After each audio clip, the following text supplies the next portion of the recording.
مطبوعہ مکتبۃ المدینہ دعوت اسلامی۔ اگر کسی نے اپنے تہائی مال کی وجوہ خیر میں خرچ کرنے کی وصیت کی تو اسے پل بنانے، مسجد بنانے اور طالبان علم پر خرچ کیا جائے گا۔ آگے عنوان ہے ثلث مال کی وصیت کا بیان۔ ثلث کہتے ہیں تہائی، 1/3، یعنی کہ کل مال کے 3 حصے کیے جائیں تو ان میں سے ایک۔ انگریزی لحاظ سے آپ سمجھ لیں 33.33%۔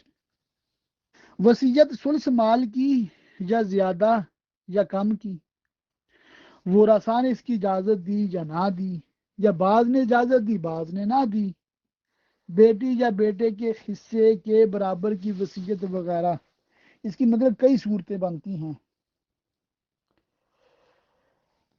یہ آپ یوں سمجھ لیں کہ اتنا آسان نہیں ہے کہ صرف ایک لیکچر یا 2 لیکچر آپ سن لیں تو بس آپ وصیت لکھ بھی سکتے ہیں اور لوگوں کی وصیت کے فیصلے اور فتوے دے سکتے ہیں۔ نہیں، آپ کو علم آ گیا اتنا کہ جتنا ایک عالم کو ہونا چاہیے، مگر وصیت لکھنی ہے یا کسی کی لکھی ہوئی وصیت ہے اس پہ کب عمل کرنا ہے کب نہیں کرنا، اس کے لیے اپنے قریبی سنی حنفی بریلوی مفتی صاحب سے رابطہ کرنا ہے۔ آپ اللہ کی رحمت سے عالم بن رہے ہیں، مگر صرف یہ کتابیں پڑھ کے آپ مفتی نہیں بن رہے۔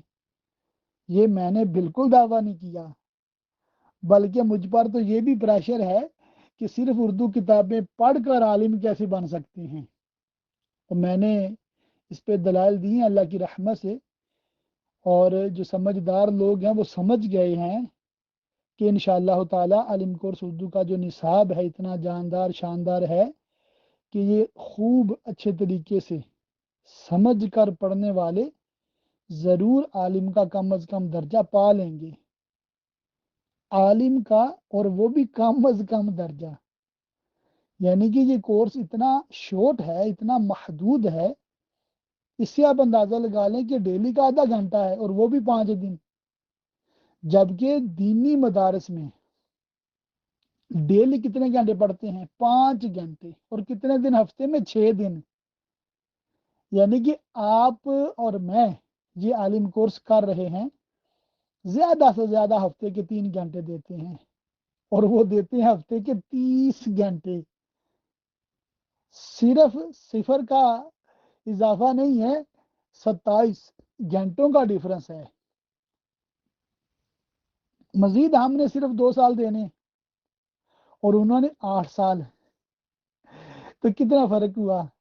ظاہر ہے وہ بہت بڑے عالم بنتے ہیں اللہ کی رحمت سے، مگر جو ضروری چیزیں ہیں، بنیادی چیزیں ہیں، انشاءاللہ تعالی وہ آپ کی اس کورس میں کور ہو جائیں گی، اور جن مضامین میں آپ کی کمزوری ہے، جن ٹاپکس کو آپ اچھے طریقے سے نہیں سمجھ سکے اب تک، تو دوبارہ کھولیں کتابیں۔ جی ہاں، مشورہ ہے آپ کو خود سے پڑھیں، پھر ان موضوعات پہ علماء اہل سنت کی دوسری کتابیں پڑھیں، پھر دیکھیے گا کیسے بہار آتی ہے۔ اور بعض مسائل ایسے ہیں، 1 سال پڑھے ہیں، دوسرے سال سکھانے شروع کیے، تیسرے سال مزید، چوتھے سال مزید، 5-6 سال میں جا کے وہ آپ کو ذہن نشین اللہ کی رحمت سے ہو جائیں گے۔ اس کی ایک مثال دیتا ہوں۔ اکثر علماء جو مفتی نہیں ہیں، نماز روزے کی مثال بڑے اچھی طریقہ ان کو یاد ہوتے ہیں، کیوں ہر سال ہر روز وہ کام چلتا ہے نا۔ حج کی مثال نہیں آتی، بعض کو تو بالکل سمجھ نہیں آتی، یعنی کہ فتویٰ دینا، فتویٰ نہیں دے سکتے وہ، بنیادی طور پہ پتہ ہوتا ہے بھی حج اس طرح ہوتا ہے، مینا میں جاتے ہیں، عرفات میں، مزدلفہ میں، ٹھیک ہے نا، حج کی یہ پابندیاں علم ہے ان کو، مگر جب کسی سائل کا سوال آتا ہے نا تو پھر وہ نہیں جواب دے سکتے۔ ہاں، کتابوں سے ڈھونڈ کر دے سکتے ہیں،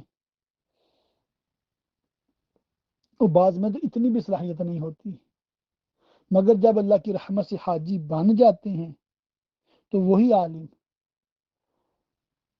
80% سوالوں کے جوابات خود دینے والے بن جاتے ہیں، اور جب اسپیشلائز کر لیتے ہیں، مفتی کورس کر لیتے ہیں، پھر تو ظاہر ہے اللہ کی رحمت شامل حال ہو تو بندہ ہر مسئلے کا جواب دے لیتا ہے، مگر پھر بھی ہر مفتی ہر وقت ہر سوال کا جواب دے ضروری تو نہیں۔ امام مالک رحمۃ اللہ تعالی علیہ امام مجتہد ہیں، ان سے سوالات کس نے کیے؟ امام شافعی نے، جو خود مجتہد ہیں۔ کتنے؟ 48۔ امام مالک نے کتنے کے جواب دیے؟ صرف 16 کے، یعنی کہ 25% صرف جواب دیا اور 75 پر معذرت فرما لی۔ تو یہ ہوتا ہے اور یہ ہونا ہے، اور آپ کے ساتھ بھی میرے ساتھ بھی بالکل ہے۔ میں نے تو اردو کے چند لفظ سیکھ لیے ہیں، آپ کو بھی بھیجے تھے کہ ایک آپ سیکھ لیں معلوم نہیں، ٹھیک ہے؟ جس سوال کا جواب آپ کو نہیں پتا بالکل گھبرانا نہیں ہے، سیدھا بتانا ہے جو آپ کو میسج آیا ہے معلوم نہیں۔ روزانہ بلا مبالغہ کئی میسجز پہ میں لکھتا ہوں، کتابوں سے ڈھونڈ کر جواب دینا میں کر ہی نہیں سکتا، ٹائم ہی نہیں ہے، سیدھی بات ہے۔ اکثریت کو پتہ ہے، آپ کو میں ٹیکسی چلاتا ہوں، ٹھیک ہے نا؟